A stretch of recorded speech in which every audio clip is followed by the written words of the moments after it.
On behalf of the Illinois Chiropractic Society, Board of Directors, our staff, and our entire leadership team, I want to wish you a very happy Thanksgiving. The easy thank you is this, is we want to tell our members thank you for supporting your profession. Thank you for taking an interest in what happens right here in Illinois and our concerted efforts to advance the profession. But that's the easy thank you. What I want to do is something a little bit different. I want to give you a little bit more of a personal thank you. Sometimes the patients don't know how to say thank you, or they may not say thank you. And what I want to do is tell you thank you from a patient's perspective.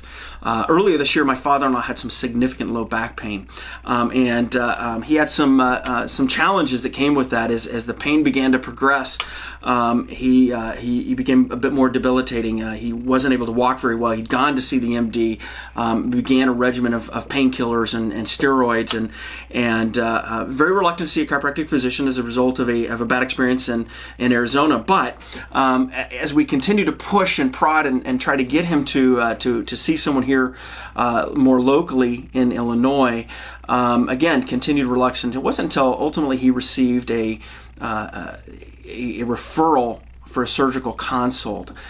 He was walking, at least in private, using a walker. In public, the best he could do was a cane in very, very short periods of time. Standing, had to sit down pretty regularly. He was in pretty rough shape. Ultimately, my wife and I, to lack of a better way of putting it, we made an appointment for him and all but dragged him in. And it was fantastic because that night after his appointment, I got a very lengthy text from him, followed by a phone call, and he was incredibly grateful. And it's nice to hear that thank you coming to me, but quite candidly, it really needs to go out to our doctors, because you're the ones that really help the patients that are in these types of positions. And here is the best part. He had immediate relief on that first visit.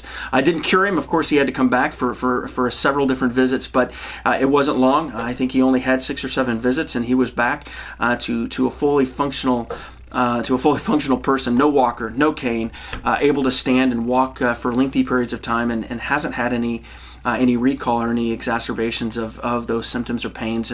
And again, patients have a hard time sometimes of telling their doctors thank you. So on behalf of your patients, those patients that you make a difference for in their lives, those patients that you help, those patients that you advance their health and sometimes just get back to their normal activities of daily living, I want to tell you a personal thank you. Thank you for everything you do and for supporting the health of the Illinois population. We'll catch you next week.